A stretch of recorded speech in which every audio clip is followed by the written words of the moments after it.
tinggal sedikit apa mengenai yang time series dengan tren. Nanti kamu lakukan ya regresi seperti ini. Jadi di sini regresi misalkan ini Y-nya, tahunnya tadi dikode. Kode diganti kode 012345 di Gretel itu ada. Nanti kamu coba sendiri. Kalau di Gretel itu ada bunyinya time trend ya.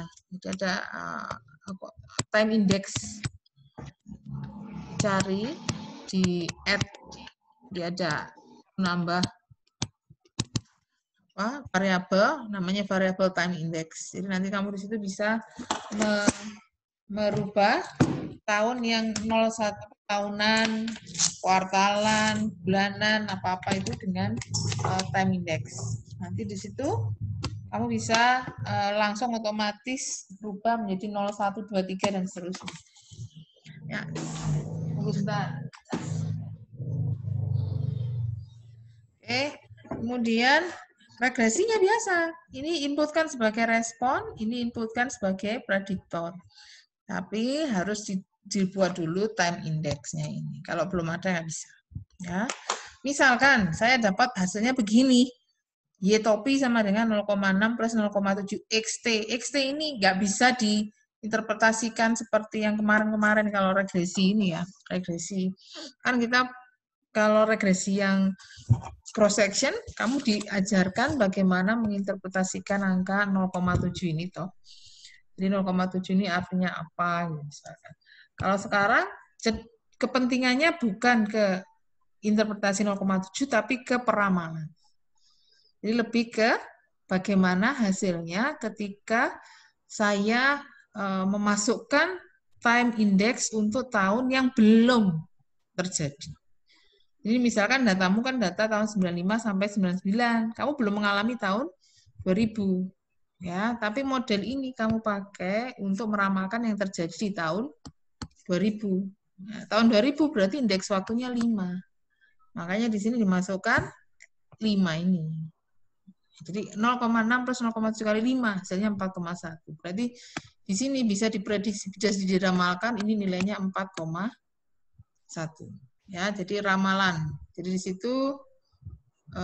di sini kebutuhannya adalah untuk meramalkan, bukan untuk menginterpretasikan 0,6 ini apa artinya, 0,7 ini apa artinya gitu. Ya. Itu kalau linier. Kalau kuadratik ada unsur tambahan. Ini XT, di sini XT kuadrat. Regresinya gimana ya? Nanti kamu tambahkan kolom. Jadi di sini ada kolom XT, nanti ya disisipkan. Di sini ada kolom untuk XT kuadrat. Ini kolom XT. Nanti diregresi di Excel atau di Gretel atau di spreadsheet apapun, kamu tambahkan kolom XT yang time index tadi, sebelah kanannya tambahkan XT kuadrat. Kalau pakai Excel ya tinggal ngalikan aja kan. Yang kolom sebelahnya ini apa, kalikan ini. Apa dikuadratkan. Ya. Kalau kamu pakai Gretel biasanya ada square of variabel juga ada. Nanti regresinya responnya YT. Dipakai YT sebagai respon, ini sebagai respon, ini responnya penjualan. Prediktornya ada 2, XT dan XT kuadrat. Hasilnya ini kan koefisien-koefisien. Sama sekali lagi, hasil ini tidak perlu diinterpretasikan satu persatu ini artinya apa. Karena kamu butuhnya apa? Untuk meramalkan. Ya, ini untuk meramalkan kamu punya data tahun 94 sampai 99, punya indeks waktu 0 sampai 5. Kalau untuk peramalan nih berarti saya butuh di sini 6, indeks waktunya 6 untuk meramalkan tahun 2000, ya toh? Lalu hasilnya masukkan 6 di sini, 6 di sini. Itulah peramalannya. Itu ya, jadi peramalannya adalah balik ke sini, ketika ini dimasukkan 6, di sini masukkan 6, hasilnya berapa? Itulah Y topi untuk tahun 2000. Ya. Oke. Itu yang quadratic trend. Eksponensial saya nggak tunjukkan, ya. Bisa jadi tapi paling nggak nanti kamu tahu, nanti coba kamu cari bentuknya biasanya begini kalau eksponensial. beta 1 xt. Ini kalau tren eksponensial. Ini t-nya. Ya, itu kalau eksponensial. Sedangkan autoregresif ini sebetulnya yang kemarin ya. Yang dinamis kemarin itu loh. Kan lihat, di sini pakai YT-1, di sini pakai YT-2 ya. Beda dengan yang tadi, kalau tadi menggunakan indeks waktu, di sini sama sekali nggak ada indeks waktu. Y-nya saja yang dipakai. Jadi YT, yang ini YT-1, kamu lihat cara menyajikannya turun ya.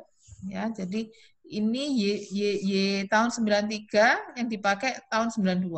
Di tahun 94 yang dipakai tahun 93. Di tahun 95 yang dipakai 94 dan seterusnya. Yang ini turun 2 kali karena T-2. Jadi pada tahun 94 yang dipakai data tahun 92. Pakai 95 yang dipakai tahun 93 dan seterusnya. Ya. Terus karena turun 2 kali atau mundur 2 kali, berarti apa? Saya tidak punya pengamatan lengkap di sini. 4 ini tidak punya pasangan. Jadi 4 ini tidak ada pasangannya, tidak ada pasangannya. Tahun 93 juga yang ini nggak ada pasangannya. Yang lengkap adanya mulai tahun 94. 94 ini lengkap. Jadi nanti regresinya itu sebenarnya dimulai dari tahun 94 sampai data tahun 94 sampai data tahun 99. Karena yang 2 ini nggak ada pasangannya. Ini modelnya seperti ini. Sama sekali lagi tujuannya untuk peramalan, tidak perlu mengartikan koefisien-koefisien ini. Ya. Oke, jadi ini dari saya, metode tadi itu asumsinya deterministik semua ya. Nanti kalau ingin memastikan model deterministik ini sudah benar apa enggak, itu cek autokorelasi sisaan. Cara memeriksa autokorelasi sisaan ada di materi minggu depan. Kalau kamu mau baca-baca, boleh dibaca-baca. Terus jika masih punya pola, autokorelasinya masih ada, jadi sisaan masih berautokorelasi, masih punya pola lah bahasanya ya, maka kamu harus menggunakan pendekatan yang stokastik. Stokastik ini nanti namanya model Box-Jenkins, ARIMA Box-Jenkins ya. Terus untuk apa? Jika ada pertanyaan, silakan ajukan di forum aja. Ya, kalian ada tugas nanti di situ cari sembarang data, apapun data delete waktu boleh diakses, yang boleh diakses online. Terus coba terapkan analisis yang saya tunjukkan tadi, ya, yang sesuai tapi langkah pertama buat tebaran data. Dari tebaran data itu dilihat kira-kira ini masuk ya. Syukur kalau kamu sudah nyoba, sisaannya dicek ini ada autokorelasi apa enggak. Kalaupun enggak juga enggak apa-apa. Jadi ini untuk memastikan apakah model yang kamu pakai itu udah oke apa enggak. Oke, sebentar ya. Jadi nanti masih besok kan kumpulkannya, kamu cari dulu. Bolehlah diskusinya juga online silakan. Jadi yang belum jelas antar kalian boleh didiskusikan. Kalau mentok silakan tanya, ajukan pertanyaan ke forum. Gitu. Ya, saya tutup ya. Jadi recordnya nanti kalau sudah saya convert, saya kirimkan ke kalian. Ya. Kalau ada pertanyaan silahkan diposting aja. Saya akhiri. Hanya Bu. Apa? Misalnya peramalan data COVID-19 ini kan trennya itu naik terus. Naik terus. Di sini ada metodenya itu metode pemulusan eksponensial smoothing. Di situ kan ada banyak Bu, ada yang tunggal, ada yang pendekatannya dari Brown, ada yang pendekatan ya macam-macam memang ya. Apakah bisa pakai metode itu untuk tugas ini? Silakan aja, tapi nanti tolong kalau misalkan mau pilih mana yang mau dipakai, jangan lupa untuk melihat indikator kebaikannya ya. Iya Bu.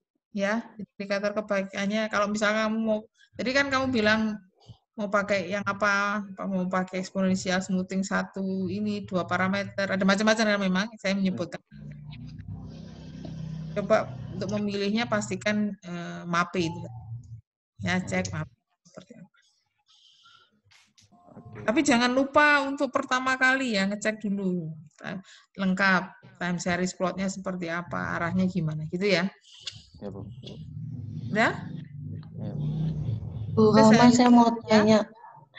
Bu, untuk jawaban yang kuis tahun lalu boleh kuis yang minggu kemarin saya boleh tahu nggak, Bu? Kuis kita cuma tahu nilainya aja. Ya, hanya tahu nilainya ya, nggak bisa keluar ininya. Ya, oke. Nanti ya, saya coba tunjukkan ke kalian. Terima kasih, Bu. Sama-sama. Ya. Kalau kan tadi yang penentuan kapan 5, 3, dan sebagainya itu dari MAPE. Nah, itu apakah ada batasan sampai berapa kita boleh nyoba? Datamu ada berapa? Datamu ada berapa? Itu juga berarti harus dicoba. Iya. Ya, harus dicoba. Tapi sebenarnya kalau yang tadi yang saya tunjukkan dengan Excel itu sebenarnya otomatis kan. Kalau kamu bisa membuat sendiri dengan pemrograman gitu ya, dengan fungsi itu ada cara pakai solver. Jadi kamu mengoptimalkan ya, tapi kalau emas susah ya. Kalau eksponensial smoothing itu yang bisa. Kalau yang moving average memang harus trial error, harus coba-coba. Kalau yang smoothing itu bisa, saya pernah mencoba dengan solver. Jadi mencari alfa yang MAPE-nya paling kecil, itu udah bisa. Kalau moving average memang harus trial error.